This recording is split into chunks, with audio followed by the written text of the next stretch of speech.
distance and e-learning, for sure based on more and more digitized environment. Here at our university, and let me express our gratitude at this very moment that we can host this conference, and also the fact that we have played an important role in putting together this conference series and also this Eden type of cooperation in Europe. It was a month ago when I gave another opening speech. I do it 2 or 3 times a week on an average, on the so-called D-Transform project, which is transforming universities for the digital age. And it was around 3 weeks ago when Mr. Günther Oettinger, the EU Commissioner responsible for DG Connect project, so for the digitization of Europe, stayed with us, gave a speech, and we had a conference on self-driving cars, which is very much also on digitization. Along with him, we happened to host our Prime Minister, Mr. Viktor Orbán, and also the Minister for Economical Development. And we had a nice first session at that conference on overviewing the kind of state of the art in this matter. We were very happy with the kind of concluding remarks of the Prime Minister, who seemed to be able to summarize the past, make statements on the present, and give visions to the future. His face looked a bit sleepy, but it will not go away.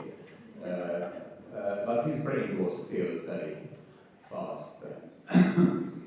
I really enjoyed whenever I started a sentence, I stopped halfway and he was far able to finalize. That we all did it to kind of amaze Mr. Oettinger on the special occasion of his visit.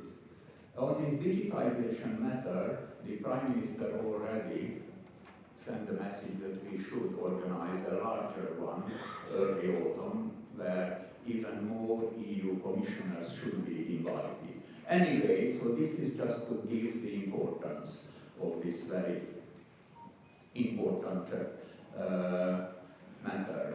It is also related then to the so-called smart city, smart polis projects. I am a countryside man, so I would be also pleased if we had also a smart countryside project. And at the end of the day, if we have a kind of more or less smart Europe, then we can be all pleased.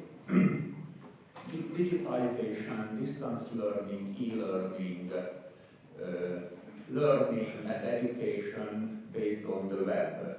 It was in the mid-90s when I joined a project called Hydro Web. It was modeling on the computer flood events in a cooperation of several universities. In the beginning, some European universities, but then we enlarged the system. We then incorporated universities from South Korea and also from the United States. It meant at that time, which was quite an experience, that by this kind of distance type of working, we could make use of all the 24 hours of the day due to the rotation of the Earth, if you know what I mean. That was really lovely, and we could really finalize all the target projects very fast. Then we moved to a kind of Hydro Europe type of cooperation, which was also interesting. And in 2004, we started the Erasmus Mundus project, Euro Aqua, water management. I am a hydraulic engineer. Water management and hydroinformatics. The essential of it was again based on distance type of work, learning, education, and getting experience. So I thing, at least before I became a rector, I happened to work in the mainstream, in a way, of this Eden type of approach. Let us, however, have a kind of short historical rubric, kind of overview back in time. So we all believe that changes started by pulling down the Berlin Wall, which is not entirely true, because the so-called Star War was already finished, which was also kind of symbolical one, so hopefully it was not a physical one, but it was related very much to informatics, frankly speaking. So borders, even the Berlin Wall, even the Iron Curtain, we had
should not be an end for the story, but it would be something to open and strengthen in the matter. Let me recall the name of Professor Tamás Lajos and the Polish Deputy Minister Tadeusz Diem, who played an important role to initiate all this. Then the meeting accepted the invitation from Sir John Daniel, the founder of your organization, who happens to be with us, right, and brave enough to stay alone at the panel.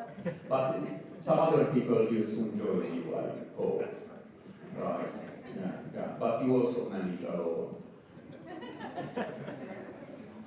Yes, I've been a university president. Right, I see the point there. Yeah, we are that kind of soulmates, I guess. Right.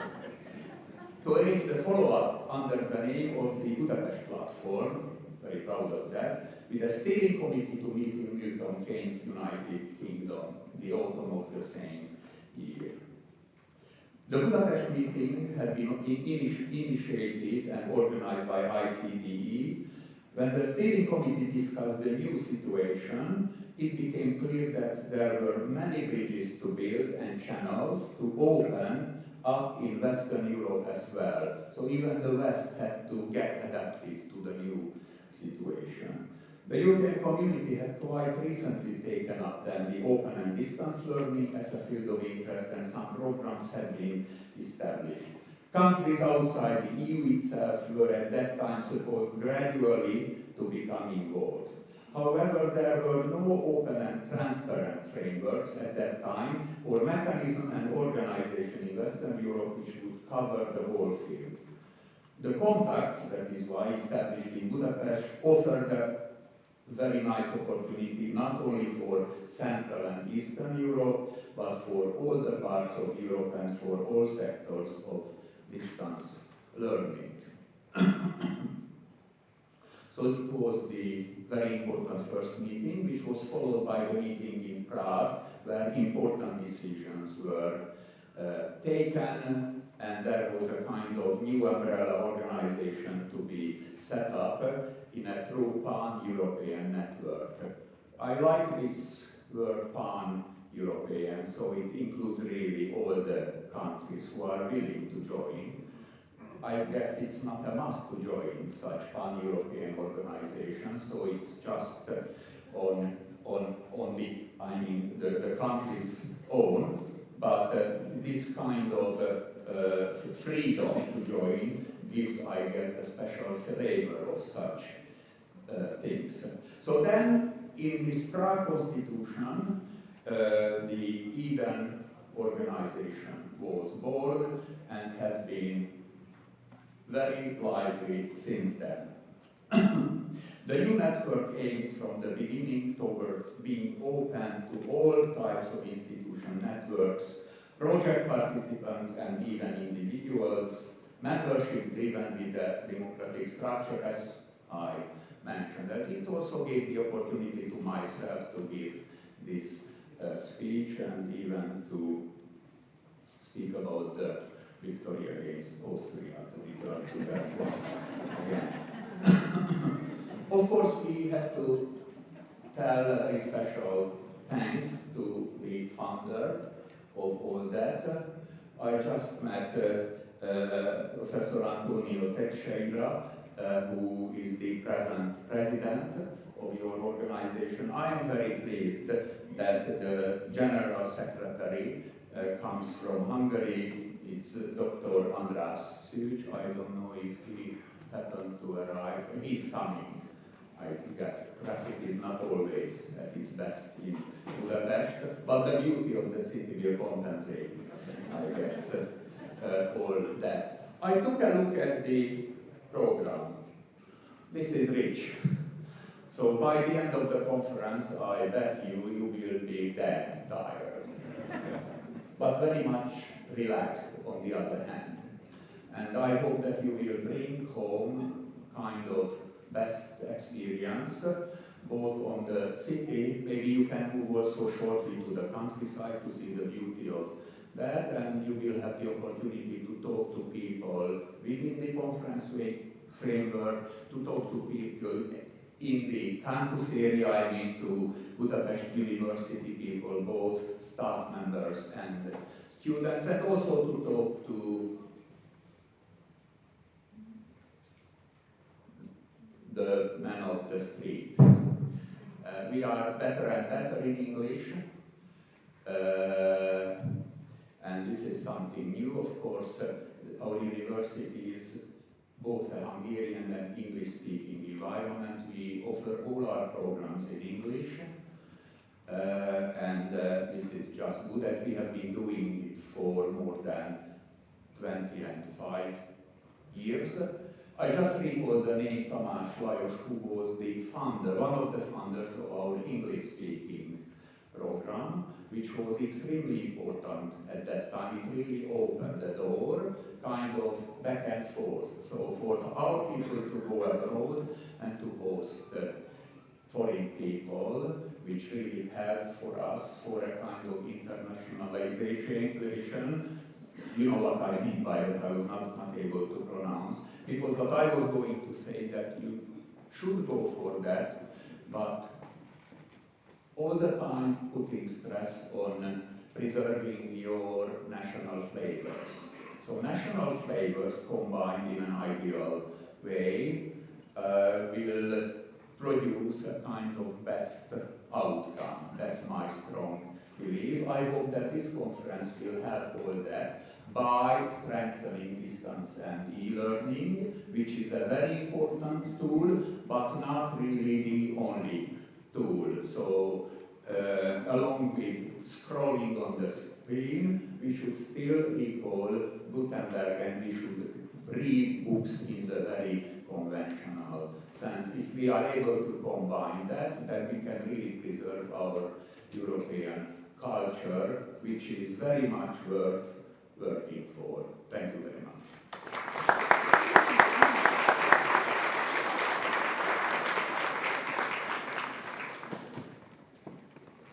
Thank you very much, Mr. Rector, for that very personal and lively introduction which took us through football and traffic jams. And I was particularly touched that you mentioned Thomas Laus.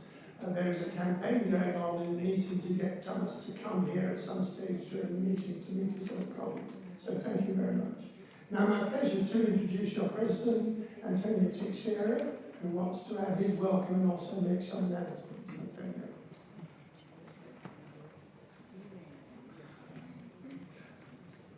I'm not so tall. Yo, hey, yo. I hope I didn't pronounce it correctly. Good morning.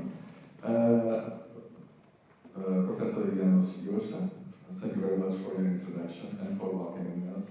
So John Daniel, dear colleagues. Well, before I'll start reading my opening speech, which will be brief, I have to confess that I will not speak about football results from yesterday. I will push these so you can imagine how embarrassed I am. But anyway.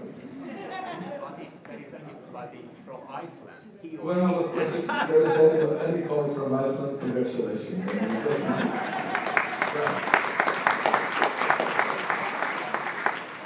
Well, but the next match, I think it's with Hungary. I do win it. Okay. So, Isten Hosta. Welcome to the 2016 European Distance and Learning Network's 2016 Annual Conference. It is a great honor and a privilege for me to address you this morning. The European and global open distance and learning community has its traditional summer meeting place, and this year it returned really joyfully to Budapest to celebrate innovation, but in the framework of the Silver Jubilee of its largest and most active association.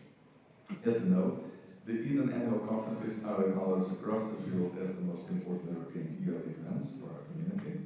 For a quarter of a century, they have been consistently attracting several hundreds of experts every year, an astonishing total of close to 10,000 throughout its existence. The Eden conferences represent, therefore, at best, the high global impact of European expertise and the great importance of its legacy of values, knowledge, and best practices. But also the dynamism and commitment of the national professional communities and the quality and resilience of our member institutions, researchers, practitioners, and learners. Our association is the largest European membership organization in the field, with close to 200 institutions from all sectors and over 1,000 individuals. Our members come from 60 countries in all 5 continents. Moreover, there are close to 450 institutions represented in the Eden membership as institutional or NAT members. Eden is considered as such a European hub for the global open and digital education community, and taking advantage of this special strategic position, we developed a comprehensive range of services and activities, from research to dissemination, networking, perspective thinking, professional recognition, and all other aspects which are relevant for the support of our members, the implementation of the EU policies, and the development of the field in general. The theme of the Eden 16, as already been mentioned by Professor Janusz József, is reimagining learning environments, which, as you know, is one of the hottest topics in our community today. This conference will be therefore memorable and historical event. Due to the excellence and professionalism of all the colleagues, you, and the staff involved in the conference organization and running, the Eden 16 will be a great celebration of the future of education in Europe and worldwide. We're celebrating our 25th years, our 25th anniversary, but we're basically celebrating our next 25 years ahead. Close to 320 delegates from 37 countries have joined us for the conference, allowing for those thousands of networking opportunities. There are close to 100 paper presentations scheduled, in addition 17 workshops, over 30 posters, 6 training sessions, which is an innovation this year that has been included in the conference program. Well, this will lead to this feeling of tiresome by the end of the conference, as already been mentioned before. The Eden 16 is therefore a personal experience as much as a social networking event. So please do use our hashtag, which is obviously on the screen, it will be there, to share your experiences and artifacts on Twitter, Facebook, and other networks. Please publish your impressions and reflections of our pictures and recordings on our conference blog and help us scale up even further the Eden conference experience as we did last year in Barcelona. On behalf of Eden, I would like to personally thank once again Director Janusz József for his presence and contribution, well, his really lively presence and contribution at this opening session, and for the support of the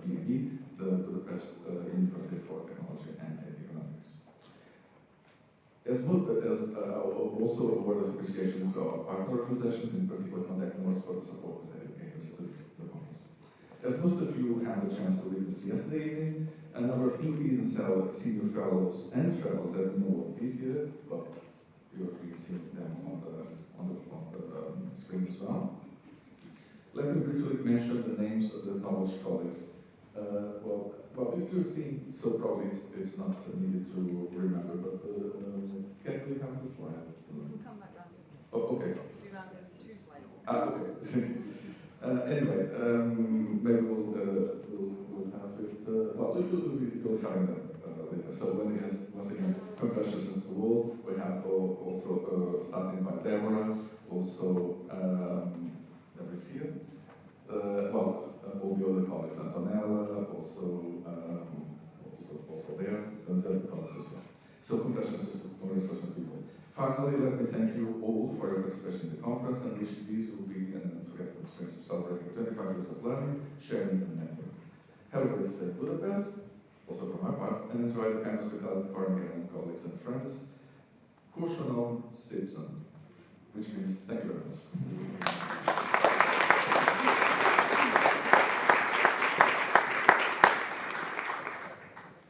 Thank you, Mr. President. And now it's my pleasure to invite Deborah Arnold, who is the Vice President for Communication in Eden, to launch the new Eden web portal. Deborah.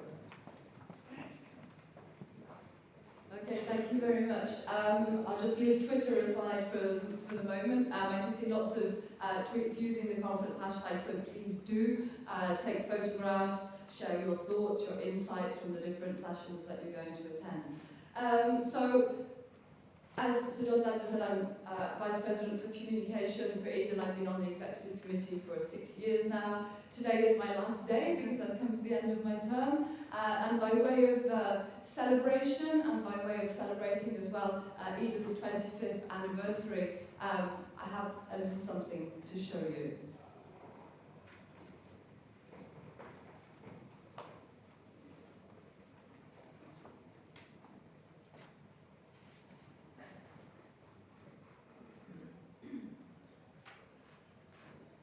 Hello, I'm Deborah Arnold, Vice President for Communication at Eden, the European Distance and E-Learning Network. As part of our 25th anniversary celebrations, we have a very special gift for you, a sneak preview of the brand new Eden portal. The Eden website has always been a rich repository of resources and information. And as you'll see, the new portal gives you access to all this and more with a completely new design, which is responsive, searchable, and generally easier to use. You can check out highlights via the slider, or navigate through the different menus to the news section, find out about Eden's recognition schemes, check on past or forthcoming events, and keep up to date with Eden's past and ongoing EU projects and our policy work. The resources section gives you quick and easy access to the extensive Eden database, including fully searchable keynote presentations and the Eden Theories chat on Twitter. The web portal will be officially launched at the beginning of July. Stay tuned to find out more as we approach the final stages. Okay, so that really is a sneak preview. It's the first time we've shown it in public.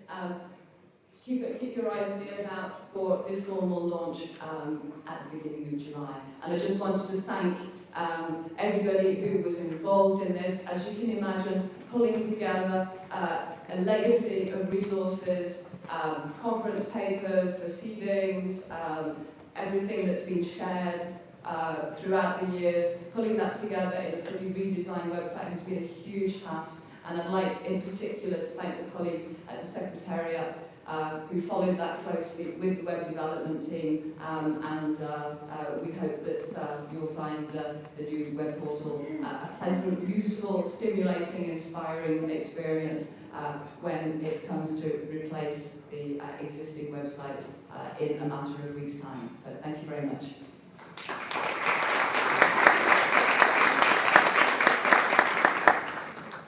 Thank you very much, Deborah, and congratulations on all that work, and thank you also for your long service as a member of the Eden Executive. We now move into our 3 keynote speeches. rather than invite all the speakers to come up and sit on the stage and then have to twist their necks to look at the slides, I have invite them to come up one by one. So it's my great pleasure, first of all, to introduce Professor Tony Bates, known to nearly all of you, I'm sure, for his magisterial book published last year, Teaching in a Digital Age. Tony joined the Open University as one of the first 12 people appointed to that university when it was created in the late 60s, and very soon began to launch research on the student use of learning media, something with which he's stayed throughout his career. And I've often commented myself that Tony Bates is, for me, the most knowledgeable and also the most sensible commentator about educational technology in the world, particularly as regards higher education. He has many affiliations, particularly recently with Contact North in Ontario, but he's worked all over the world. And recently, while he was doing his book, he was asked by many universities to come and advise their senior staff on how to make the transition into the online world, which is a strong testimonial to the esteem in which he's held and for the quality of his advice. So Tony, it's a great pleasure to have you at our conference. The floor is yours.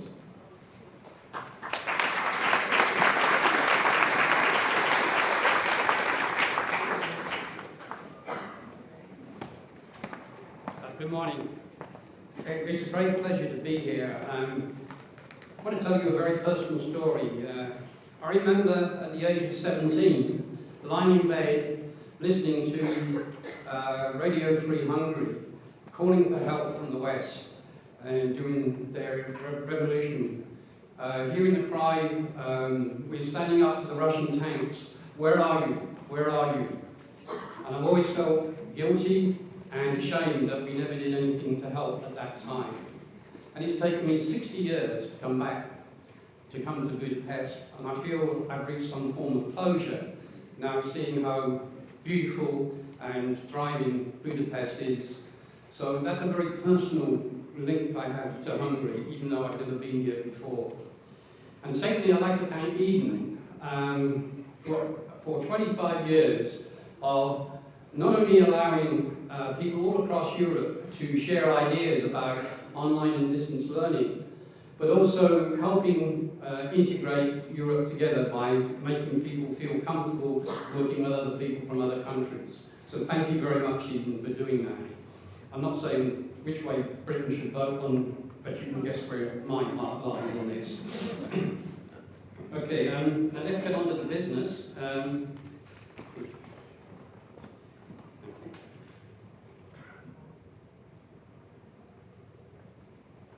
I want to talk about learning environments, not from a technological point of view, but from a pedagogical point of view.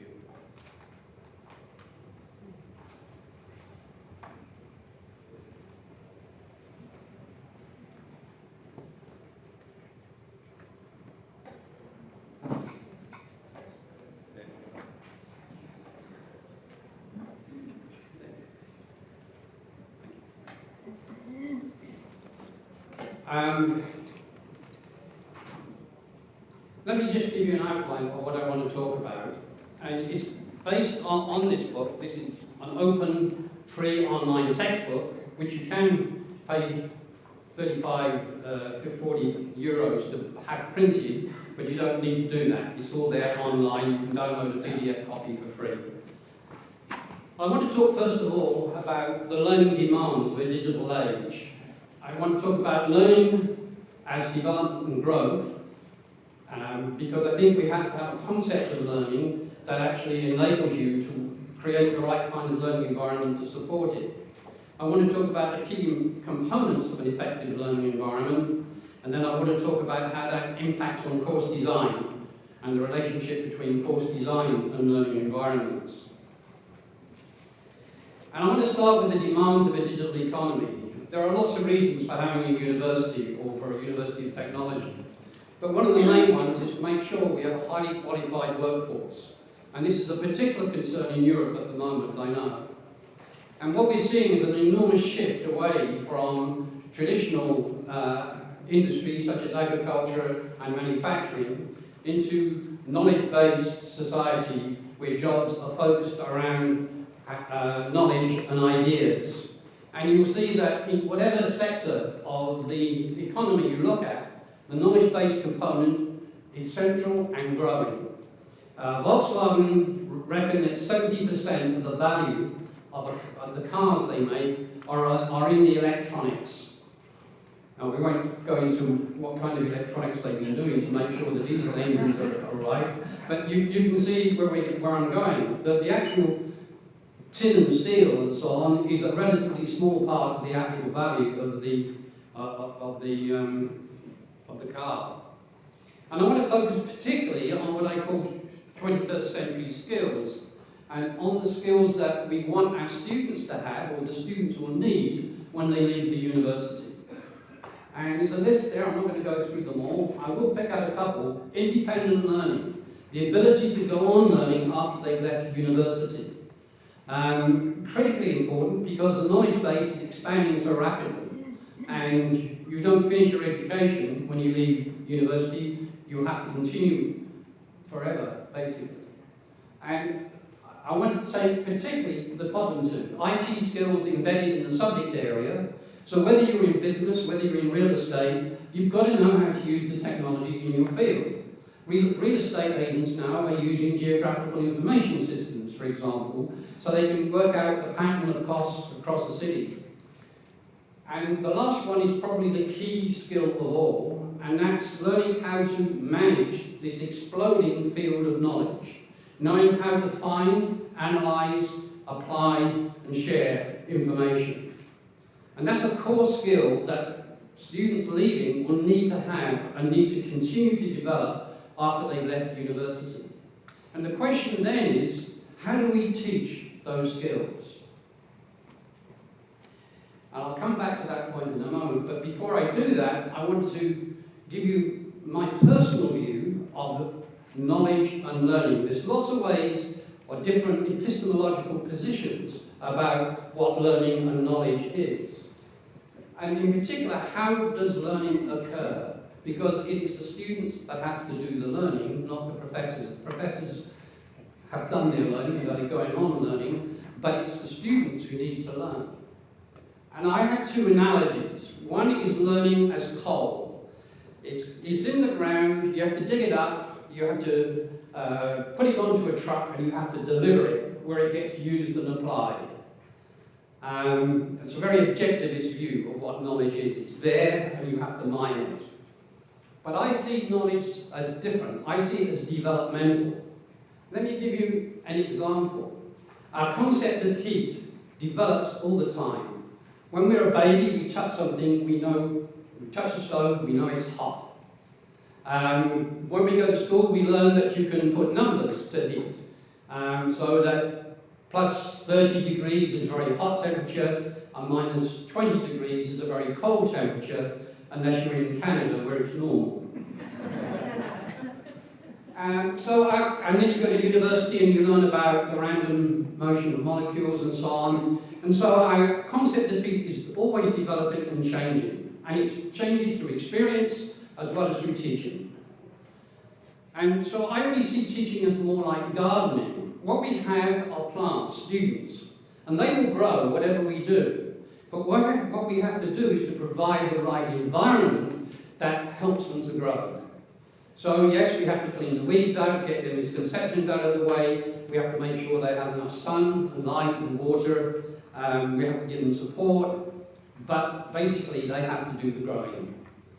And this is what learning environments is all about, creating that environment that will best support their learning. So I've got the question, do either of these analogies work for you? Do these make sense? Now, analogies are always limited, you know.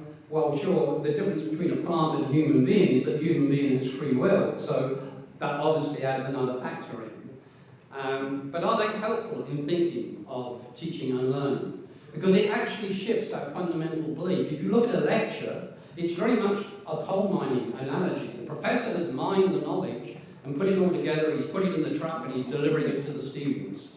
Whereas if we look at some of the approaches to teaching and learning that I'm going to be talking about, they're very much about encouraging the development of learning in students. Now, there are lots of alternative learning environments out there. There's military training, there's an online course, that's a learning environment, and there's nature as learning. Those of you who are philosophers will know about Jean-Jacques Rousseau and not the digital native, but the nature native. So there are all kinds of learning environments around us.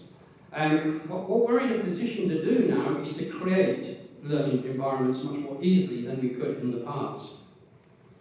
And when you look at a lot of the technology learning, well, a lot of learning environments, they're technology-based, they're technology-focused. I don't know if you know Peter Morville's UX Honeycomb, which is basically helping people design user interfaces. What are the things you need to do to get a good user interface? That's one kind of learning environment. When you go into a computer, you have to manage navigating. This is a personal learning environment. What you see all around are technologies, and then in the middle is this black box called the brain. So magically, somehow by providing all this technology, it's assumed that learning will go on in the brain. And I think that's a very, very naive assumption. It's a very technology-focused assumption that doesn't pay any attention to how people actually learn. But nevertheless, technology can provide very useful context for learning. So we have learning management systems, which is one form of learning environment. We have virtual worlds like Second Life, which creates another kind of technology learning environment, which is very different from a learning management system. And we're seeing the development of personal learning environments. But all these environments still have to be filled with the components of a learning environment. And that's the teacher's responsibility. That's where the teachers come in, and the instructors come in. So as I said, there's many possible learning environments: campus or school, an online course, experience, we learn from family, work and life, online personal learning environments, but they all need certain common elements that support learning. Now, in my book, I've written a personal view of what a learning environment should be. And those are all the components. There are, in fact, 7 components in mine. I'm not going to go through them all in detail. I'm going to pick out 3 in particular. But the 7 components are: what is the content you want students to access? What are the skills you want them to develop? What kind of learner support are you going to provide? What kind of resources do you and the students have? And how are you going to assess the students? And the last one, which envelops everything, is culture. And I'll talk a little bit more about that in a minute. And I want to make this distinction between content and skills. I don't want to push it too far, because they are strongly interlinked. It's very hard to teach one without the other. But it's the balance, I think, we haven't got right at the moment in many universities. There is far too much focus on content and far too little on developing skills in using that content. So for me, content are the facts, ideas, principles. It's about knowing things. I know this is my concept of heat. It's a concept. Skills are doing things. It's understanding, analysing, evaluating, applying. So how can I apply my knowledge of heat to something, like engineering, for instance? Now, both are necessary in today's society, but content has been the traditional priority in higher education. Just look at what we want from a professor who's going to teach in university. They are content experts. They're not experts in skills development, unless you're in a particular subject like engineering, perhaps. But again, the focus is on engineering skills, not on learning, for instance. So that's a big distinction. Now, we know a lot about how to teach skills. First of all, we know that skills are generally context-specific. Problem solving in medicine is not the same as problem solving in business, for 2 reasons. One, the content base is different, entirely different. And secondly, the approach to problem solving is different. In medicine, they are risk averse. They don't want people to die. So their whole point in problem solving is to make sure they don't make mistakes. In business, they are risk prone. They want to take risks. If you don't take risks in business, you're never going to succeed. So it's a different attitude to problem solving and a different way of solving problems. Secondly, we know that to develop a skill, you need lots of practice. I won't ask how much time Ronaldo or Lionel Messi spent kicking a ball around in their backyards. But believe me, they spent a lot of time doing that. They spent a lot of practice doing it. Are we giving students enough time to practice their intellectual skills when we're teaching? We also need that skills are built usually in small steps initially. When you become an expert, you can make bigger jumps, but initially you have to go gradually. You can't suddenly jump forward in a huge step. And we also know that, sure, you can learn a skill on your own by playing football in the backyard, but you do a lot better with a coach. You do a lot better when you have somebody who knows what's supposed to be done. So how do you develop that skills? What teaching methods do we use? What role can technology play in developing and assessing those skills? And particularly, how do we assess skills? I'll give you a very good example. At my university, the Faculty of Medicine shifted from content-based delivery to problem-based learning.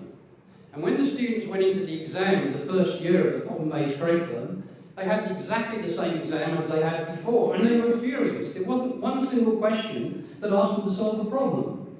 So you can't change the teaching method without changing the assessment method. Yes. And in the book, I bury down into each of these areas, but I want to say something very briefly about what you should be looking at regarding content. First of all, why do students need to have this content? Now, do you need to cover the whole subject, which may be impossible now in engineering in 6 years? Or what are the essential components that students need to know?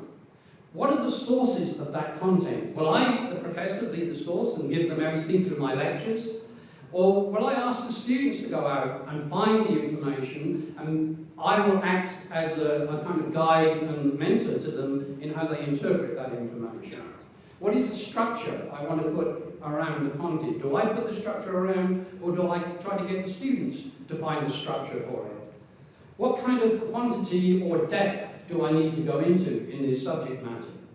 And what kind of activity should I give students to help them acquire that content? And you would do the same thing for skills. You would ask those kind of questions for skills. What practical activities, what thinking activities do I need to give them? How often do I need to bed this in not just the course, but the program? These skills are not the same as competencies, and I really want to make that distinction. The European Commission talks about competencies, which is a word that doesn't exist in actual English. But this competency-based learning is very big in the United States now. But a competency looks for 100% success, that you're competent. Lionel Messi doesn't have 100% success. He's always trying to get better and better and better at playing football. There is no limit to a skill. And same with thinking skills. If you're a critical thinker, you get better and better and better at it. You don't stop at a certain point because you've got 100% in critical thinking. So here are some teaching methods that help develop skills. Discussion and social learning, very good for testing and developing ideas. Experiential learning, learning by doing. Not only for mechanical knowledge, but sometimes for actually understanding conceptually. Until you actually see how a piece of equipment works, you really don't understand the theory behind it. Communities of practice, allowing people with experience already to share their very widely ranging experience and add value to the whole group as a whole. Competency-based learning is one way to develop skills up to a certain point. Problem-based learning is another way to develop problem-solving skills. And the last one I keep mentioning is knowledge management. Finding, analysing and applying information in the subject domain. Now, I talked about two elements of the learning environment, content and skills, but I want to say something specifically about culture. Because culture, there's always a culture in any particular learning environment. And culture is not necessarily a good thing. It can be a very bad or negative thing. But culture is, what I mean by culture is the dominant values that define decision making in that learning environment. What are the values that are driving the choice of content, the skills you use, your approach as a teacher? And I want to give some examples of how culture really can have negative as well as positive effect. In Canada, we took our Aboriginal people and we put them into residential boarding schools and tried to eliminate their culture. The culture of the residential boarding school in Canada was negative. It has led to the destruction of not only societies but individuals. And we're still trying to reverse that really bad influence of culture. These were Catholic and Protestant schools primarily. There was an attempt to take their own beliefs and religion away from them and impose a colonialist view on them. British public boarding schools. You've only got to read a biography like John le Carre to realise how important the culture of the boarding school is. I just read a very good book about Kim Philby and how the British MI6 was completely driven by the culture of the boarding school, which didn't allow them to even consider that Philby would be a spy, and allowed him for 25 years to give all of Britain's and America's secrets to the Soviet Union. So culture is a very important dynamic in an educational environment, and it's very difficult for one individual to change. Very difficult indeed. And this is the opportunity of online learning environments, because they come culture-free, more or less, although there's sometimes a technology culture behind them. But we can actually create new cultures in online learning environments. And so you have to ask, what are the values and beliefs that are important if you're creating a learning environment? And I just give an example. This is when I'm teaching online. Here are my values. I believe in student collaboration and mutual respect. Students who do not respect each other and don't communicate appropriately, I slap down on them very hard, because that's a core value in my teaching. Openness to differing views. Evidence-based argument and reasoning. Strong instructor presence and learner support. Making explicit the subject epistemology. Don't assume that students know what science is just because they're learning content. And the integrity of the learner, treating each learner as an individual. Those are my personal values. Now, the important thing about creating a learning environment is that you have to impose your own values, not mine. And you have to put your own, what you think are the important components in. I just give what I think are the important components. You may have different views, that's fine. But you need to be thinking about that and not assuming it and taking it for granted. And lastly, I want to say about the relationship between learning environments and course design. Learning environments are necessary but not sufficient. Just creating a learning environment doesn't necessarily guarantee that learning will happen within that environment. You still need good course design. You need empathy for the students. That might be considered part of the culture. You need to be competent. You need to know your subject. And you need imagination to create an appropriate learning environment for the kinds of students. Because one of the key components is learner characteristics. What kind of students do you have? And is the learning environment you've created appropriate for those students? And we're seeing it often in online learning. Our students are not traditional students. They are students who are working, have families. So we have to create a learning environment that's appropriate to that kind of student. The learners have to do the learning. So what can I do as a teacher to facilitate the learners in their learning? And the environment creates the conditions for success, but you still got to design. So I've taken the ADDIE model, but you have to combine. I don't like the ADDIE model particularly, but it's one design model, but it's different from looking at the learning environment. What the ADDIE model does is tells you what to do, but it doesn't tell you how to do it. In other words, when it says design, well, what does that mean? Well, this is where the learning environment comes in. The learning environment helps you to answer those questions about how do I design, how do I develop, how do I implement, how do I evaluate. So let me give you an example of how I would use a learning environment to create what I would call an advanced online course. I'm thinking of a graduate pre-service professionals. These are students doing maybe a master's degree who are about to go into something like law or engineering and so on. And the core skill you want to teach them is knowledge management. So when they leave, they can go on learning and become independent learners. And I would provide open content. I wouldn't determine the content. I would guide them, I would give them some suggestions, but I would ask them to go out on the internet and find out what kind of information they need. But I would do that within a learning design, so I might set them projects to do, for instance. So what do you need to know in order to complete this project? And here are some suggestions. But if you come back with better sources of content, you'll get extra marks for that. You'll get assessed on how well you are at finding new sources of information and how well you evaluate that and so on.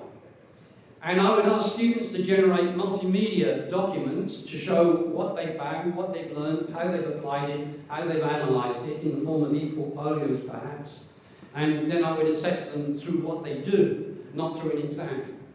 Paper and pencil exams are the worst possible way to assess skills.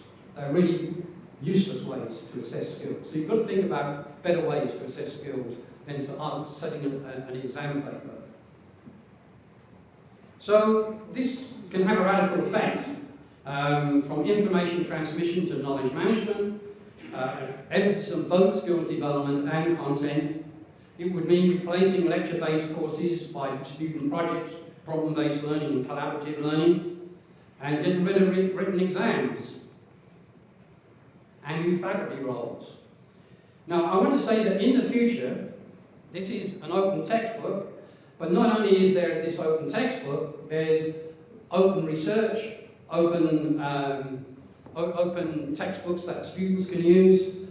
So basically, eventually, all content will be open and free. It will be out there. You will not be the curators as instructors of this. The students will have to do the curating. They'll have to do the finding and analysing and so on. And so the impact of that on the university is that teaching will become critical because they don't need to come to you for the content. You can go onto MIT's OpenCourseWare and download the best professor ever in astrology or astronomy or whatever topic you want to know.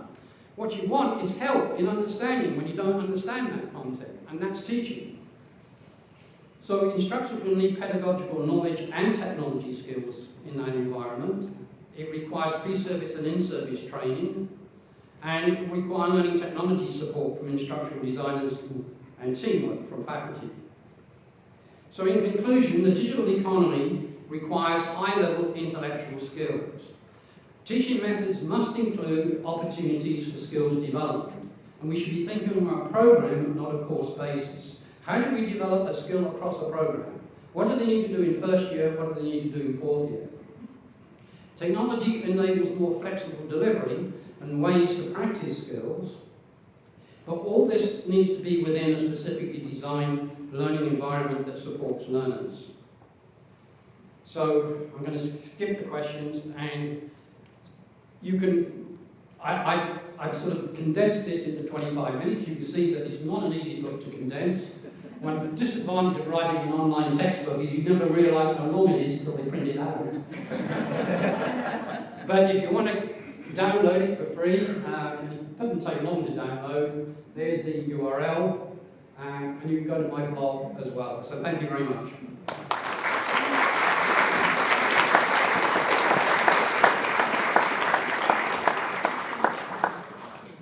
Thank you very much, Tony. And in support of what he just said, I have actually worked my way through the whole of this wonderful book, and I recommend it to you very strongly.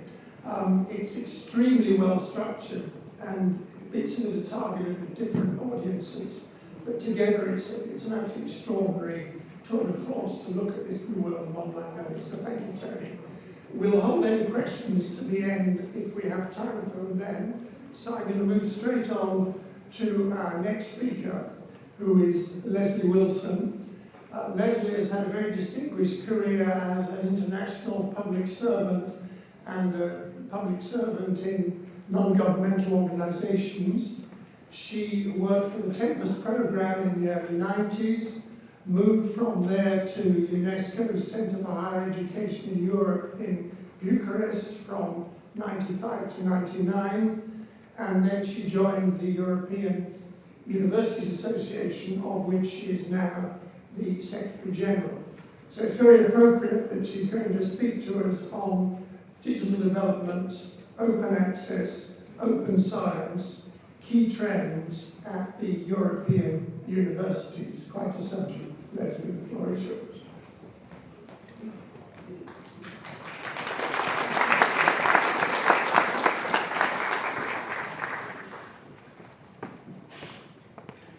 Good morning, ladies and gentlemen. It's a great pleasure for me to be here as well, although I'm a bit daunted in front of such an expert audience, aware of all things digital, where, from my perspective, I feel a bit like a jack of all trades and a master of none, given the very large and broad number of themes that we look at inside the European University Association, which, I'm not sure if you're aware of this, we have over 850 individual members across Europe, and we also have all the national associations of universities inside Europe. I think my only claim to fame in terms of the digital agenda would be that 25 years ago, you heard that I was at the time running the Tempest project, and one of my closest colleagues at the time was Thomas Rayash, and I think my first visit was in 1988 or 1999 to the Technical University, as it was then, in Budapest, and I've never forgotten it. So that was a very important part of my career, but we weren't talking about digital thing, or Thomas was at the time, as was Andras. But now we come forward to the present situation, and as Sir John said, I will be trying to talk about, or trying to understand, the feedback that we have received from our 850 members, or at least over 500 of them, who have contributed in the last couple of years to a number of surveys, reports, in which we have included more and more questions on issues linked to e-learning, online learning, open science, the open science movement that is now developing very rapidly. But this will be a very high-level discussion, the very opposite, I think, of the very interesting presentation that we've just had. It made me feel very ignorant on a lot of issues. But EUA's role is actually, in fact, to really promote among our members issues that are of strategic importance for universities, so issues that are important for the leadership of universities. And I have to say, it's only in the last few years that for our membership, which goes, it's also a pan-European membership, 48 countries, the 48 countries of the European higher education area. It's only in the last really 3 or 4 years that we've had been able to encourage and interest our members in looking at blended learning, e-learning, what does it mean for universities. I think, well, we'll come to that, but it was obviously the development of MOOCs and the big tsunami effect that was supposed to have that really pushed us to take this further.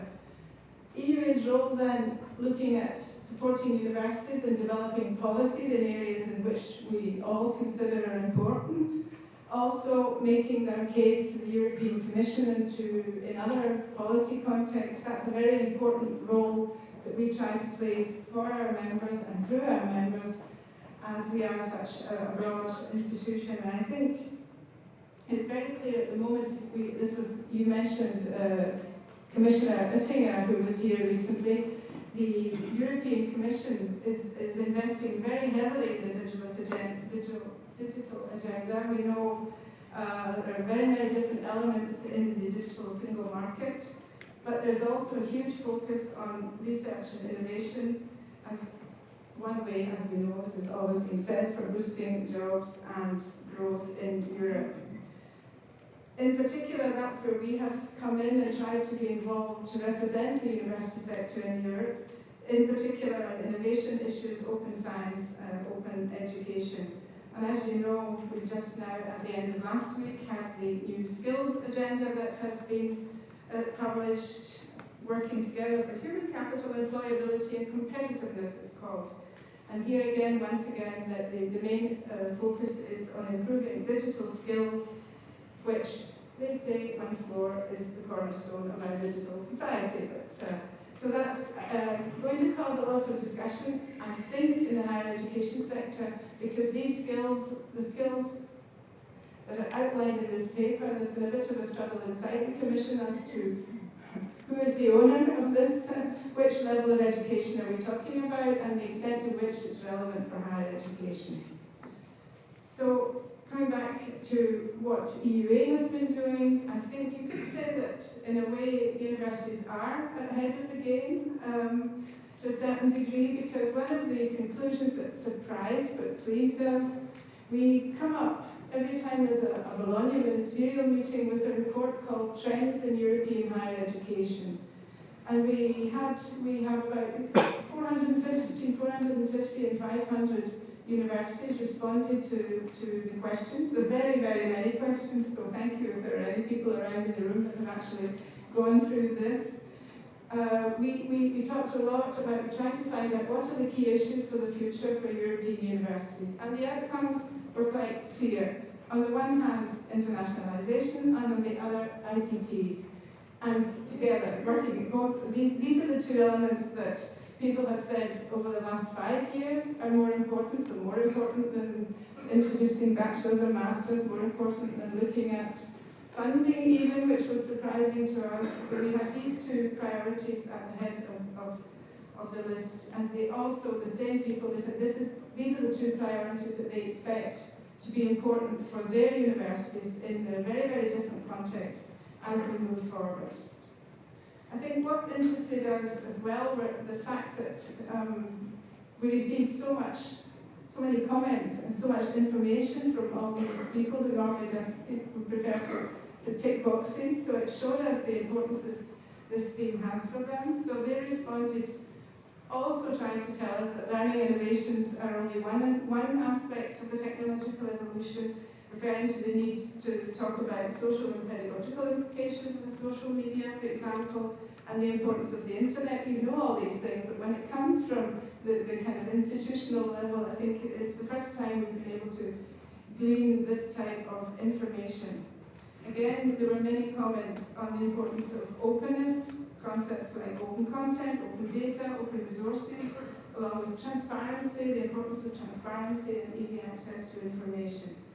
And also, I think there was quite an honest assessment from many people saying that at the moment they can see that the workforce demands skills from graduates that are more often acquired from informal learning experiences than from universities at present, and that they would hope that universities could do better.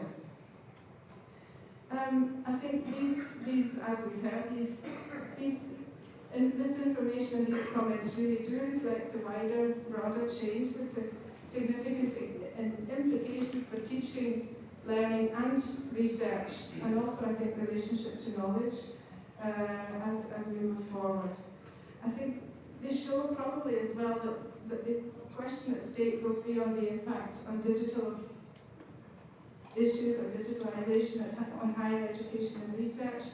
And I think it's probably going to be more about encouraging, at least for us, universities as such, the leadership of universities, to think about how they can help society to try and understand and cope with some of the broader impacts of the digital society, the digital economy, and what that means, and how universities can be more proactive as institutions in anticipating and understanding these changes. So if I come back now to, after this introduction, to talk about a little bit of what we have learned from our members in terms of e-learning, and that's where I'm the most nervous because you're obviously really experts on this. As I said, this was clearly an issue that all of a sudden our members contacted us and said, when MOOC started to develop, this was what triggered the change. This is what triggered the Vice-Chancellor's a changing view, if you like, at the leadership level of universities to say, oh dear, what does it mean? What does it do? Is there going to be a different business model? How can we situate ourselves there? What does it mean? So I think this was a major catalyst for change, and it made a huge difference. Despite all the discussion and the controversy sometimes and the statements made that universities were going to decline or even disappear in some cases, I think what actually happened was that the higher education community as such really took this on board and was actually far more interested than concerned, which has now, I think, helped to build quite a broad consensus on the importance of ICT-based learning. And more importantly, and that's something that I'm not quite sure what the reasons for this are, but it comes clearly in everything we do now that whereas in the last decade, everybody was talking about the importance of rankings, the importance of impact factors, and now all of a sudden we ask people, what is the most important thing teaching and learning? So I think the digital developments, these developments have led to a kind of a different awareness of what's happening in society, first of all, but then in universities, and have made policymakers and at an institutional level and at European level much more aware of this need to focus and to rethink all the things that you do extremely well in Eden as an association, and that is a major shift. I think it's all about employability and jobs as well, and so this is only part of it, but the whole trend is very clear, and it goes right up to the Vice Chancellor, whereas in the last few years it was very clearly the importance of research, the importance of research output, and so forth. So that has changed. It's also changing within the various policy bodies, be it the Commission, be it inside the Bologna process, be it in the OECD. This trend is clear. If we think a little bit about the European higher education area and the Bologna process, I think everyone's agreed that we're sort of going from a Bologna 1 to a Bologna 2.0. The 1 was the structure, so everybody was implementing all sorts of structures and trying to make sure that we could deal with that in some kind of coherent way across Europe. But now there's an emphasis on looking at pedagogical change, new approaches, new developments, the impact of digitalization, the importance of e-learning. And that's at least something when we come together, because EUA represents the universities in this process, so you have roughly ministerial people from 48 countries who are beginning to really talk about these very important issues. They're not moving forward very quickly, but the debate is beginning, and I think that's rather an important development inside Europe that could be helpful to take things further. In terms of back to universities, in terms of the motivation for introducing e-learning and its benefits, it's pretty clear. And I think you all know these elements are probably the same everywhere. The possibility of promoting more flexible learning, the effectiveness of classroom time, greater opportunities for students on and off campus, and then coming back to this link to internationalization, a lot of universities, especially in Europe, big universities are trying to think and already managing to do this, how they can in fact use MOOCs especially for outreach activities, but in particular for international visibility and for recruitment purposes. That is something that we see developing more and more. One of the challenges at the same time is that because a lot of the new innovations and the approaches and the learning environments are not necessarily university-wide, one of the questions is, if you take part in faculties or on the departments, one of the questions is how can leadership support bottom-up approaches and make sure that they are mainstreamed through the institutions, because that's something that in these various questionnaires that came back as really being one of the major difficulties and one of the major challenges. How can we actually make sure that important initiatives are supported and taken further, not just in one institution but several at the level of the leadership, so that it will be something that will remain over time. We also were very pleased to see from the results of these surveys that indeed the opportunities to improve teaching and learning through e-learning also really show that now the student body is becoming more and more diverse, and that was also an outcome across Europe. It's a development really that one can see across Europe, that then e-learning with its various approaches can accommodate these very, very different learning needs, styles, identity, culture, and becoming listening, but our universities across these 48 countries are very diverse, but the ability to have the students learn at their own pace and to progress independently, then this is also important in terms of students. We're trying to support also lifelong learning and greater involvement in professional development in spite, again, of the different regimes in different countries. And I think e-learning and blended learning are extremely important in these particular contexts. Coming back to the leadership of universities, the main issues that seem to be worrying university leaders are a range of different cross-cutting governance and campus management issues, starting with profiles. You need, this seems to be, at least among our members, it's something that hasn't been considered very much until now. You need new profiles if you're introducing all sorts of different innovations in teaching and learning and in research. So many institutions are now beginning to, this is always a sign. If you see in universities a vice president or a vice rector position appearing in a large number of universities, you can tell that this is a topic which is very important and at the top of the agenda. This is what happened in internationalization across Europe a few years ago, and now we're seeing lots of universities who are appointing so high-level people to these positions, vice rectors, information systems, chief information officers, advisors positions, much more specialized staff to deal with data management and analytics, all the big data and the text and data mining. And that means obviously shifting around human resources quite a bit, shifting around budgets.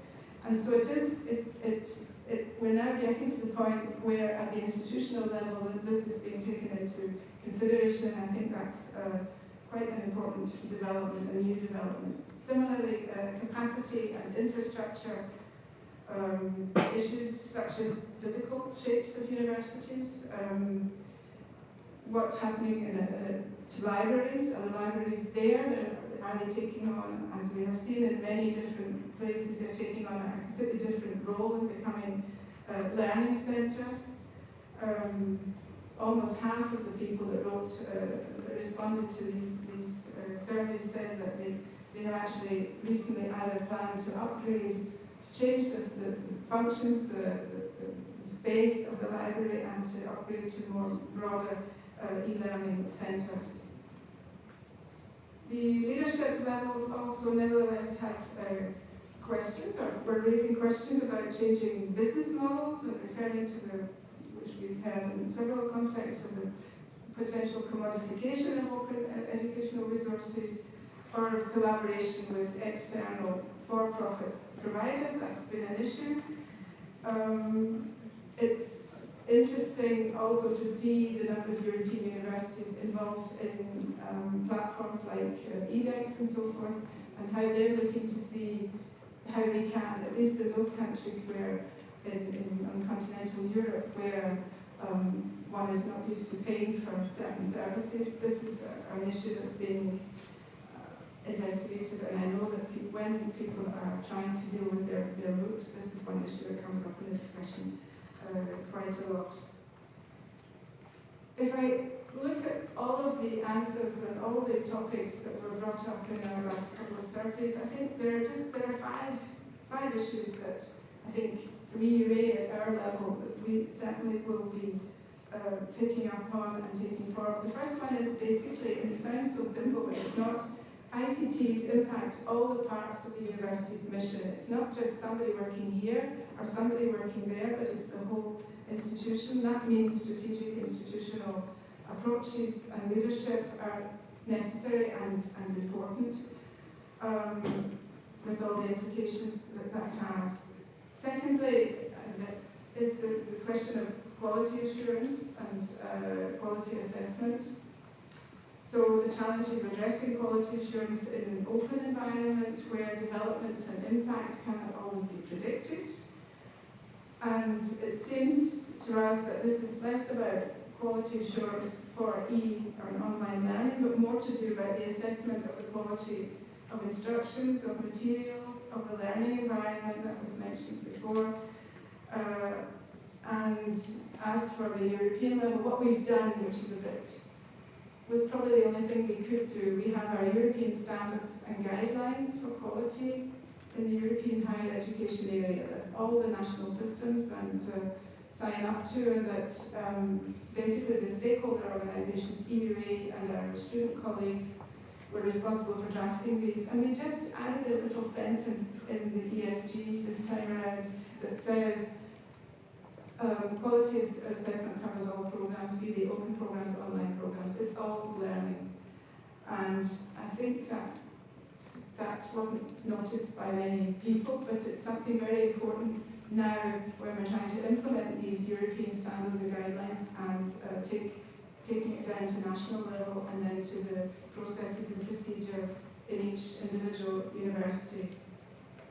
That was number 2. Number 3 was, yes, the potential for improving student-centered learning, but this comes back to something that the rector said this morning, that we have to manage the relationship between e-learning and more traditional book learning, because that's very important, and really reflect on the learning goals and the smart use of all these different new approaches and resources.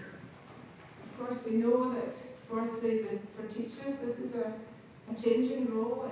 It implies much more teamwork and collaboration and shared responsibility, maybe also then requiring different profiles and skill sets, and of course a different relationship between learners and teachers. I'm not going to use this competence word because it is indeed a very complex. We also have arguments with it in our organisation. So the teachers and the students, and then finally the 5th topic for me would be as I mentioned briefly, the contribution of e-learning to the 3rd mission, the societal mission of the university, through lifelong learning, continued professional education, outreach to schools, communities, and all sorts of other organisations as well. So these are the kind of issues that we're looking at. We can only take them about, from our perspective, at this kind of high level, because that's our remit at European level. And the second part of this discussion, which actually is the one that's bringing us into the policy arena, I would say much more than the institutional development one, is that of the open access and open science.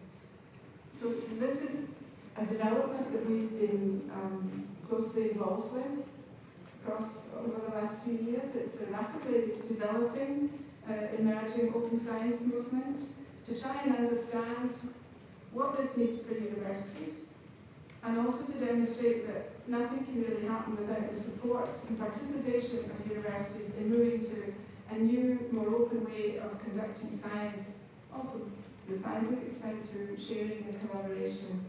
It's a very hot topic, policy topic at European level, and I think this is going to be one of the biggest issues for us, at least, and as for all our university associations, all the national associations are working together on this topic. At the moment, until the end of June, we have the Dutch presidency of the European Union, and the Dutch presidency is extremely active on this topic. And Commissioner Moedas, Commissioner for Research, has been working together with Mr. Dekker, who is the Dutch Secretary of State, and we've been involved in many of these discussions basically now tweeting all the time, open science is gaining momentum at political and institutional level. And I think that's very true. What we try to do is, on the one hand, to provide all this information and feedback to our members, but we also really become very involved in the national and European policy levels, in particular in terms of the economics of the whole process, in particular through, in this context, developing a dialogue with the scientific publishers, which is really a very difficult thing to do. It's extremely difficult. Where we started, however, was once more surveying our members, asking them, do you have open access, institutional open access policies? What do you have in your, are you dealing with this? Are you addressing with this? What does it mean? And we've repeated this survey over the last couple of years. It seems that now, there are about 200 or 300, between 250 and 300 respondents, but of course these are the people that are interested in open access, and so these are probably the ones who said that they have 80% of them have institutional repositories in their institutions, over 50% also have a policy for open access. What we decided to do, and this has been a very helpful little pamphlet, it's very concrete and very clear, we decided to come up with an open access checklist for universities. And it's a practical guide based on all the feedback we received from our members, talking about the strategic, the practical and the economic aspects of open access in terms of developing institutional policies, which is basically our main goal, and trying to support the universities in implementing these questions.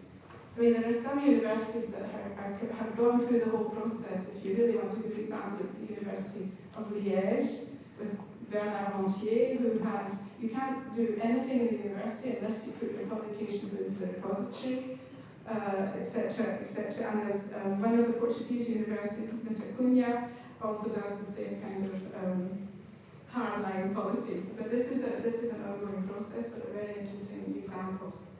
What we did more recently is we've set up an expert group with really experts from 25 different countries as a way of raising awareness on the importance for researchers, university leaders, to come up with recommendations and guidelines, and supporting institutions, etc.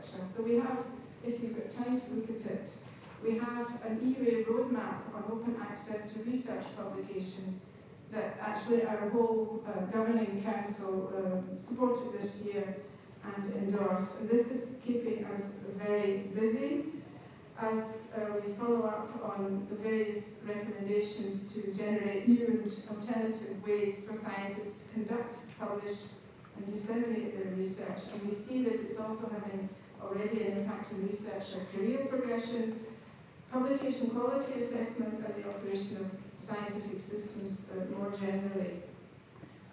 So I think that this is going to be a very long discussion, very complicated discussion, especially the ones with the publishers. But for our agenda for the next 3 years, it is our goal to bring through this expert working group that's done an enormous amount of work at European level and in different national contexts. We're trying to bring together the scientists, the universities, the research funding and the performing bodies, at least to find out where we have common positions on different open aspects of open access. And then, of course, the dialogue with publishers, which we are trying to start through encouraging all the national associations to work together, because, against Elsevier, one or two little countries, even the Netherlands, that's been very, very strong in this, in promoting this policy, even they can't go it alone. There needs to be a much greater coalition in order to take these discussions further. So I think that's about the end of what I would like to say to you this morning.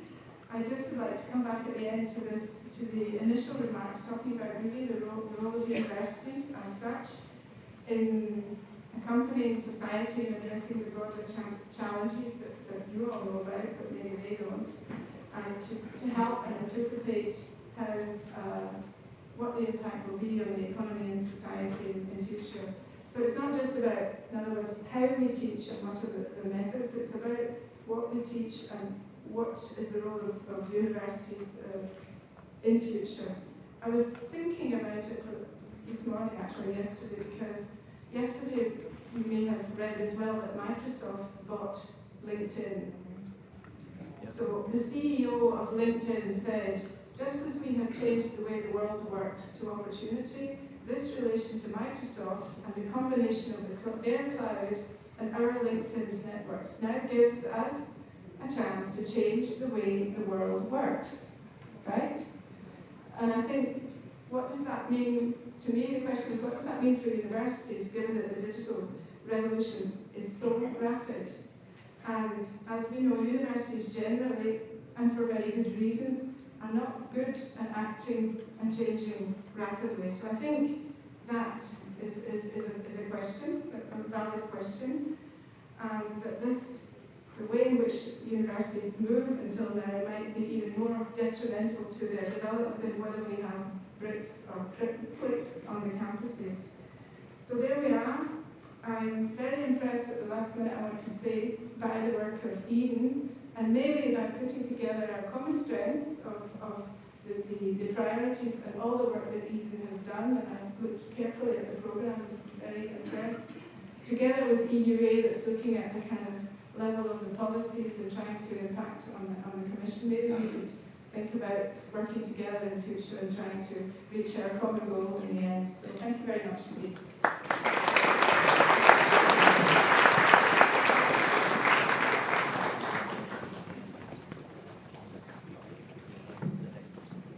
Thank you very much, Leslie. That was most interesting.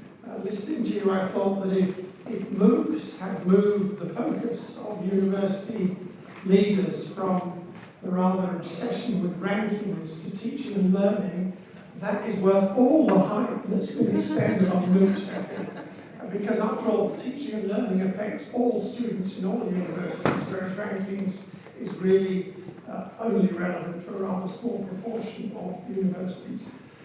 Leslie also mentioned the issues of adapting quality assurance to the new methods of delivery and so on. And you might like to note that there's a session on that at 11:30 tomorrow morning, looking into what you do once you've added that there should be quality assurance of everything that the university does, no matter how it's designed or delivered. So thank you again very much. Our final speaker this morning is our president, Antonio Teixeira. He has spent a lot of time at an Open University, the Open University Aberta in Portugal, but within that university his own focus has been the dynamic of distance learning itself, doing research on it, driving it forward and so on. And as well as his activities in Portugal, he has been involved in Eden as Vice President since 2010 and since 2013, our President. The floor is yours. Thank you.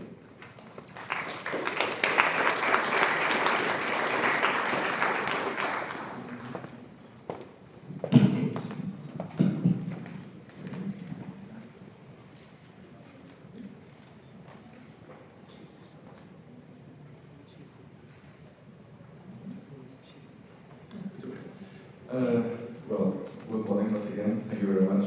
And thank you very much for the kind words of Stefan. Well, the topic that I would like to suggest for the end of this morning session is a little bit of a reflection on Eden. More reflection on Eden, not necessarily on its history, but on the ongoing process from the past and the present, of course, and the future. Talking also a little bit about the present, obviously. So that's why we have chosen this title, looking ahead to the next generation Eden, or the next gen Eden, the changing scenarios emerging place and new changes for open distance and network learning. And here there is a switch from typically it would be open distance and learning. I'm already introducing the switch to network learning. Okay. So starting from this reflection, we should, of course, look at what it is an association as even. And why should we also stop for a moment to think about the role of associations? We've been this morning talking about how our field has been changing. Tony has brilliantly explained these transformations and what are the challenges. We have seen also from Leslie how the university system is actually leading this awareness of the change as well, and the difficulties that it has been facing because of the lack of proper reply or proper response in that sense from political decision making and also from institutional support as well. Funding, let's also address the topic of quality assurance, and we could also talk about accreditation and the problems that it implies. But in order to have a sense of how we actually can advance in an organized way, there is an important role, there is a clear role for professional associations.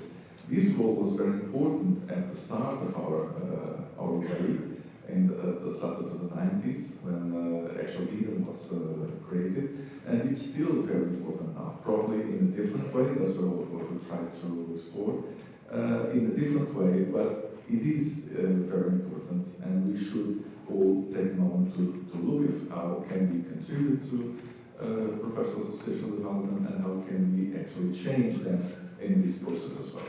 So looking at even what it is even today, well, this is a slide that I've used also in other presentations. That's my perception of even. So it's first of all a network of different kinds of stakeholders, a network of institutions, also a network of academics, and also a network of practitioners. These are a little bit three different kinds of networks. So it's a very large network that includes all of these stakeholders.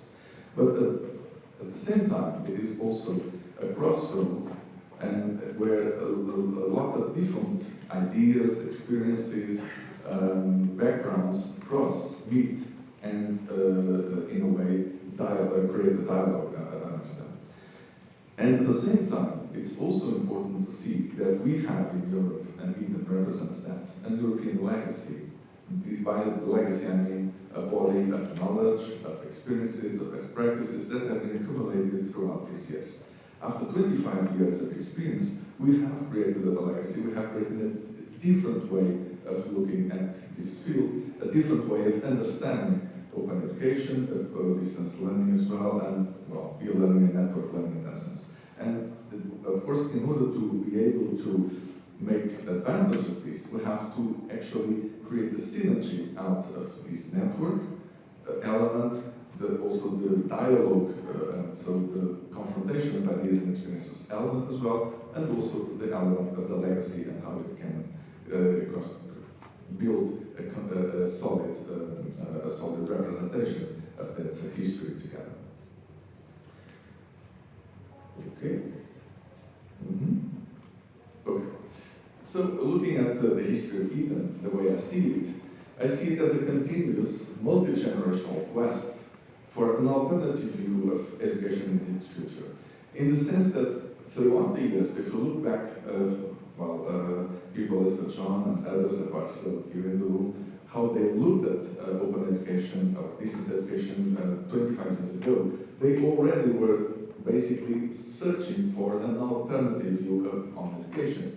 In a way, that what Leslie was talking about was also this understanding that now universities have, that there is an alternative way and that they should embrace it as well. But this has started 25 years ago. Of course, this has been fed by different elements, by different views throughout our history, which is the history of the field and also the history of the organization. But this alternative view of education has always been built as an alternative view for the future of education. It has always been promoted as something that would be representing the future of our field as such. However, and I'm going to start applying some of the concepts that were actually introduced by Tony. So I'm reusing content. This content was not produced by me, it was produced by Steve Wheeler. Well, in the room. When we look at the future, we're not talking about the future, actually, we're talking about the futures in the sense that is also a multiple interpretation of how things are going to develop. We had last year Audrey Watlers very brilliantly explaining this topic. Well, when we're looking about the future, for instance, in this slide by Steve, we can see how in different decades the future looked very different. I mean, in the time of the time Eden was starting, the future was multimedia. We all knew, well, some of you, as much as I experienced that. Later, on the turn of the century, the future was clearly the web and the digitalization and of course, the introduction of the internet element. So, at the end of the last decade, the future was already smart mobile, and now we're even more addressing this new issue of how can we use what also Tony calls the modern human, so the automatic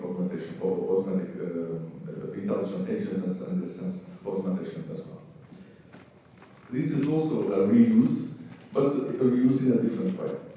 This is a representation by a graphic designer, Maria Copy, of Alan Dale's keynote last year in Barcelona. And this represents, well, this is a little bit of confusion of ideas, but the ones who remember from last year, Alan's keynote may relate better with content. But what I would basically point out is that Alan's point, which was basically the evolution of Eden, coincided with the evolution from distance learning to open education and to technology-enhanced learning, has also coincided with a different approach by the association itself. So, at the start, the innovation that Eden brought to the field was the fact that it allowed not just to have one representative from each country, so one institution representing the community of distance education, but it already implied that everyone was able to do it, not just one dedicated institution. You may remember that in those days, these were basically the open universities, but every institution would be potentially developing, would be potentially transforming itself into a provider in this sense. And that was a secret, in a way, to the rapid development of Eden. And this was also Alan's point last year. Am I right? Alan agrees. Which is also very important to have this element of confirmation. Of course, when we're talking about the role of open education and how we have been transforming open education, we can see that we are just a small dot in the last moment of this evolution. And Leslie, in her keynote, clearly pointed out to the importance of the MOOC movement and how it has been really not just a driver, but a game changer. And in that sense, it not just transformed the way that we approach open education and that we've included it in our own our field, but it has been a tremendous importance to the change on the the dissemination of open education and open educational practices in the entire university system. It has been a tremendous transformation. And in some ways, we haven't been able to understand the full impact that it has been having. But it has been really, really important. Looking back to the start of this decade, however, when we look at how the generation of open education, well, these new generations are being changed, and the learning has also been changed by the impact of the new forms of open education. Well, I would like to quote this passage from Education Technology and Social Change by Kevin Facer from 5 years ago, in which he clearly, very pointedly expresses the idea as access to educational resources. This also relates to what the point that Leslie was making, and also Tony before. As access to educational resources outside the school was increases, of course, in this case she was focusing on the school system, but this can apply to all the education sectors. As this access, of course, increases, as new tools for informal learning emerge, there are calls for the school to fragment itself into millions of personalized learning environments. This is, of course, have them operating in order to become an integral part of the homes, workplaces, and streets of a city. The future for the school, as he was saying, in some visions for the next 2 decades, is that it should disappear. And this creates, of course, as you all know, a challenge for institutions, but for our field as well. So how is the next generation learning? You may still remember, many of you, on the picture at the left. When I started at the Open University of Portugal, that's how we operated. And that's how our students learn.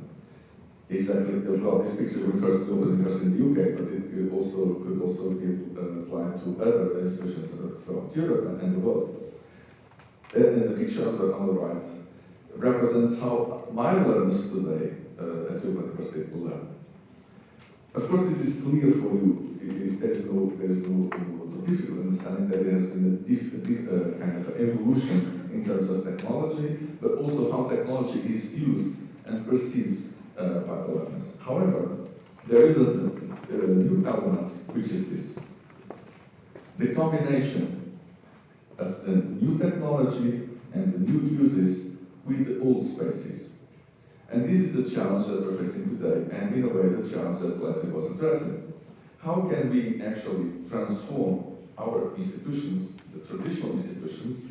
This is a museum, this is the Rijksmuseum in Amsterdam. So how can these old institutions can adjust, can adapt, in order to allow for these new kinds of learning, these new kinds of use, not just of technology, but also an understanding how the learning process is organized and can be conducted. And this is the challenge that we have as a field of practice, and this is a challenge which is not just a challenge for the traditional institutions. This is also a challenge for the open universities or the more advanced institutions who have already acquired important knowledge and expertise in the use of technology. If you look at the open universities from now, and some of you come from the open universities like myself, we know that the open universities themselves have to readjust, have to reinvent their format, have to actually change the way they conceive not just their learning process, but their organization as well, and their organizational culture. So this is not just a problem for the traditional universities, this is a problem for all institutions, including the ones that supposedly were more flexible, were more innovative 10 years ago. Well, I'm reusing a slide as well. This is a slide that was produced by a doctoral student in the framework of an Eden activity. This was done in 2012 by a doctoral student from WOC, actually, Frances Lorenz. I'm not sure if he's already completed his PhD, I hope so, but there are some colleagues from WOC who can confirm. So this was an introduction by him, or this was a work developed by a team of doctoral students at that time from different universities. And the challenge that we actually put forward for them was to understand, well, to predict how was the field of technology, what were the main trends in technology and learning, and how this would be evolved in the following 10 years, so in this framework of the 2020 agenda in a sense. And so if you look at this, it's really funny that this is quite we can recognize ourselves in this evolution. There's only one thing which is missing. Can you find it?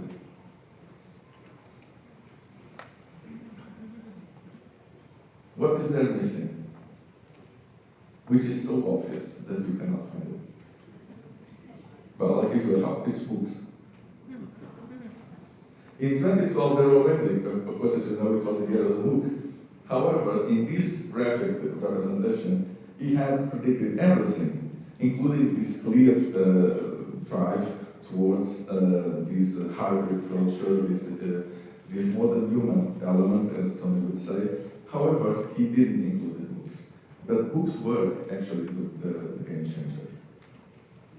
Well, this is probably something that is more familiar to you. This is the comparison between the latest reports, Eurasian reports from the higher education sector in the US. This is the comparison between 2015 and 2016. As you know, there is a certain continuation. But the most important element is, apart from the redesigning of the learning space, which is actually the topic of the conference, and Tony has already addressed it this morning, this clear importance of advancing cultures of innovation, as it is explained here, and rethinking how institutions work.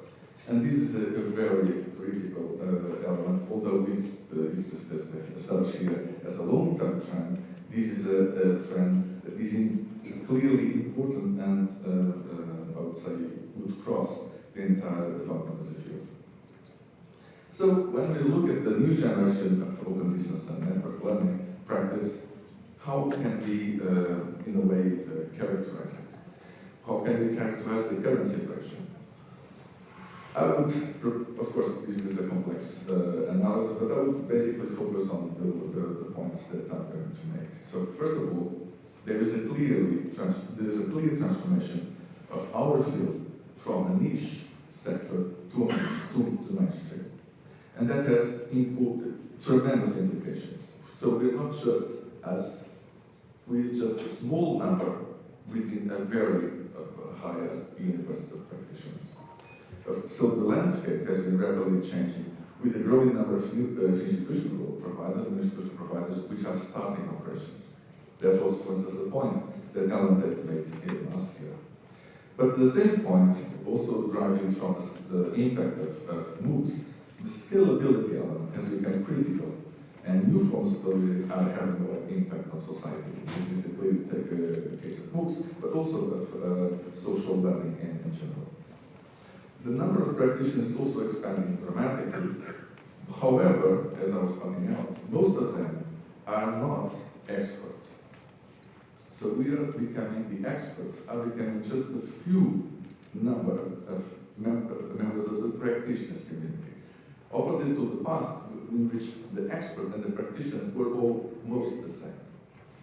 And of course, these new practitioners are not involved in professional associations, do not do research, sometimes do not have access to it, are not even caring for it. So this creates a problem for the continuation of the quality standards of our field. How can we address it? So the massification of OPL practice challenges the status of the expert itself. Many of the colleagues know, because they have been experiencing this, that in all of the institutions, or most of the institutions, even the way that the expert department or center that all universities used to have dedicated to distance education or to open education or to technology and health learning, most of them have been dissolved or have been changed because, as Leslie was pointing out, the new philosophy these days for institutional management or leadership is that this is something that everyone is doing, so everyone knows about it. So there's no need for support. There's no need for expertise, there's no need for support. Well, this is clearly a mistake, as you know. However, this is a challenge for our field that we need to address. How can we then support not just the experts, but the importance of expertise as such in this area? On the other hand, we have been witnessing a trend from research itself. This was very clear, for instance, in the report that Tony Bates made on the conclusions of the research workshop, Eden's research workshop in 2014 in Oxford, so out of the weight. Research is shifting towards deeper learning and higher skills development. So this is also resulting from the fact that institutions wanted for us to respond to this very clear question. Okay, can open education, can distance education, can technology and health learning actually be applied for higher skills development? And people still have, decision makers of course, still have doubts about it. And research has been proving and has been, well, shaping in direction to prove that it is possible, although implying a certain amount of pedagogical orientation, as Tony has also addressed in his keynote. But at the same time, there is a renewed interest in measuring learning, as also been pointed out by those speakers before. And this measuring of learning and also the scalability are at the same time, so in a way, are combined with personalization. So something that could be almost paradoxical, how can personalization meet scalability, is happening. So this is also a trend that research is following. Mixing or combining personalization with scalability and also accountability in this sense of learning analytics. This has been also fostered by the proliferation of smart mobile devices and the success of the bring-your-own device philosophy, as we've seen in the picture before. In this sense, how as our practice expands and crosses borders, quality has also been pointed out by Leslie. Quality is needed not only as a factor of distinctiveness and differentiation, but also as a facilitator for mobility and interoperability, so to allow for a clear collaboration, organized collaboration across sectors, regions, in terms of building the education provision. How can then a new paradigm as well? How can a new paradigm of teacher training practices in open distance and network learning be designed as designed as an immersive real experiences be rapidly disseminated worldwide as well? This is a very important element. If we don't have experts, we need to train the ones who actually are the practitioners.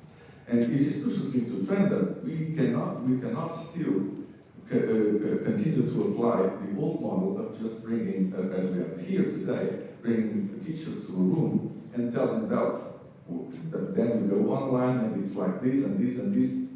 It doesn't work. But if you look at the practice of teacher training still, in technology still today, the dominant model is this one. And it doesn't work. It's complete rubbish. Unless it is a real immersive experience, it doesn't work.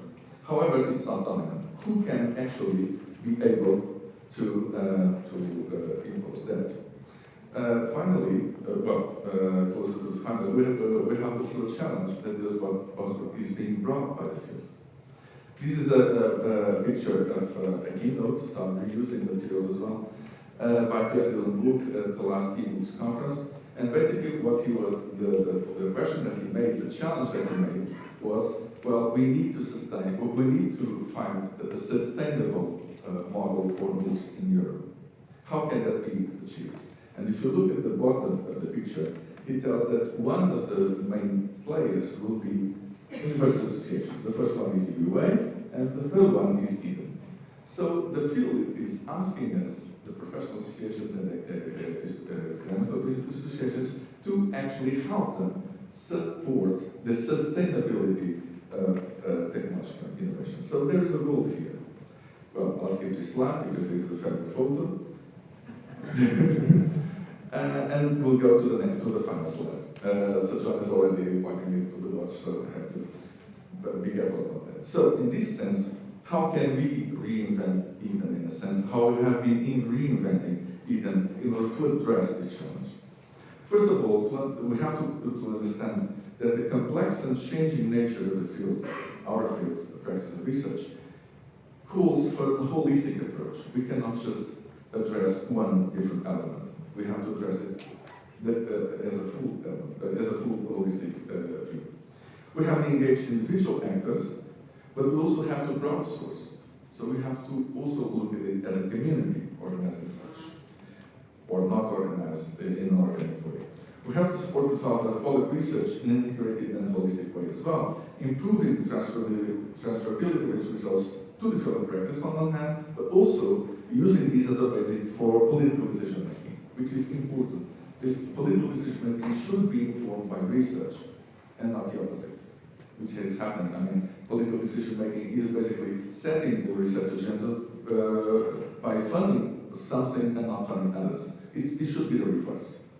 Second, also, to assure the cross-generational continuity of this European legacy of theoretical foundations and experience, and globalized activities and impact generating interdependence with partner organizations, as Leslie was suggesting, and we have already been doing it with a number of alliances that we have set with different associations across the world, and of course, including open collaboration in those such. In that scenario. So to sum up, the next generation Eden has been built basically on this view that we should look at the scholar and the professional from a lifetime perspective. From the start of his career, from the young researchers, the young academics, the young scholars, a moment to the culmination of his career, and that this has also implied a change in how professional associations are organized and of course, develop their portfolio services. Well, for the benefit of time, thank you very much. I'll just mention that this is the secretarial team. So you can see that the environment is quite good and quite funny, but we also take work very seriously. Thank you very much.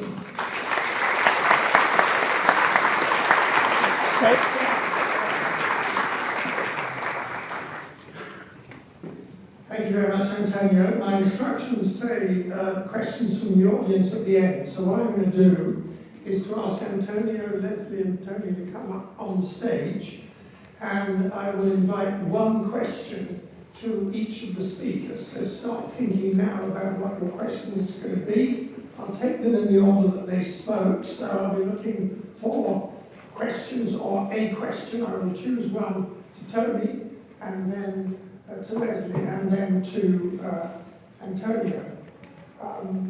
So, you understood all that? So, are there any questions to Professor Tony Bates about his talk? I have to distinguish between people holding up their iPhones to do selfies and people actually holding up their hands for questions. Are there any questions? Please, Steve Wheeler.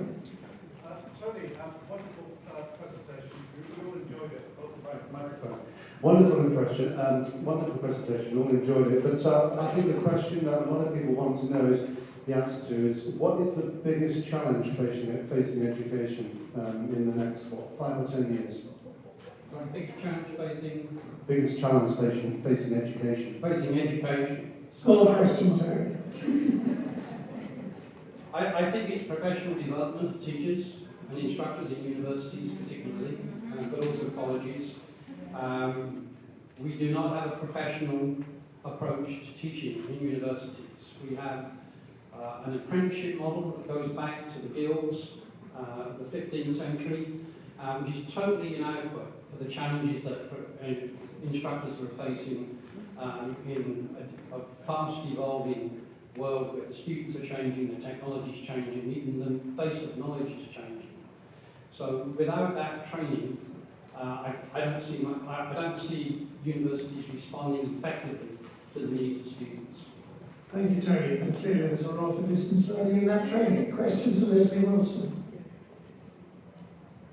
Yes, please. In the middle there. Hi, Leslie. You mentioned that to deal with Elsevier and the big publisher, not even a country can work alone. Why EUR is not working with that? Or do you see a role of EUR for that? Yes, well, we are starting to work on this question, and that's why we have created this working group with individuals from each national association of universities around Europe, so there are about 35.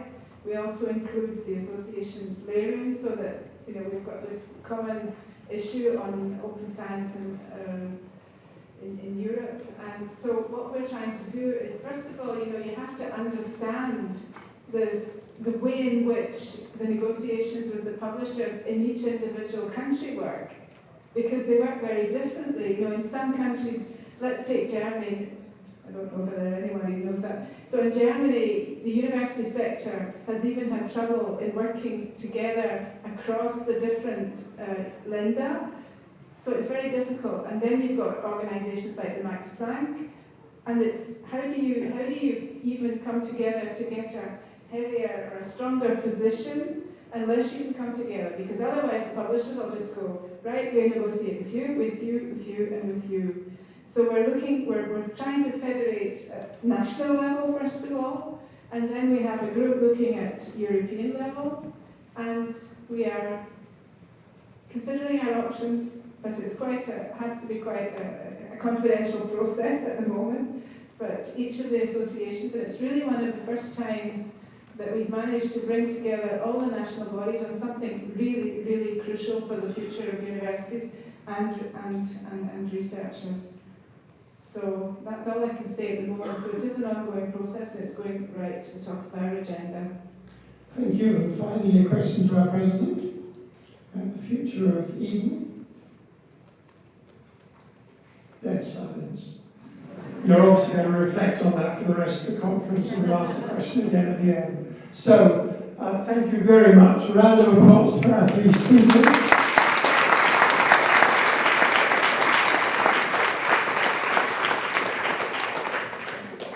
Don't go away because I have presentations to make to each of them.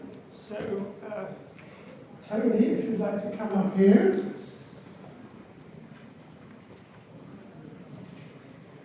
This is a certificate for a keynote speaker, and a pen just in case you've got any writing not required.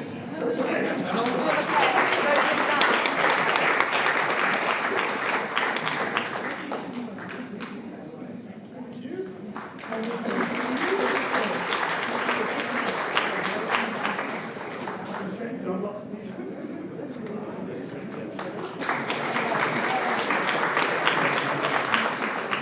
So thank you very much, all of you, and enjoy your coffee break.